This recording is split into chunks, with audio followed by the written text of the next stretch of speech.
વડોદરામાં એમએસ યુનિવર્સિટીના દીક્ષાંત સમારોહમાં રાજ્યપાલનું નિવેદન, દીકરાઓ કરતાં દીકરીઓએ વધુ ડિગ્રી મેળવતા પાઠવ્યા અભિનંદન।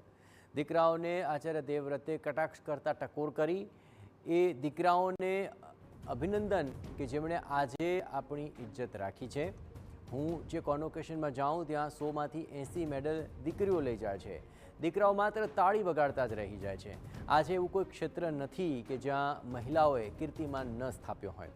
એમએસ યુનિવર્સિટીના 74મા દીક્ષાંત સમારોહમાં આચાર્ય દેવવ્રતે જણાવ્યું હતું કે સરકારનું બેટી બચાવો અને બેટી પઢાવોનું સૂત્ર સાર્થક થઈ રહ્યું છે।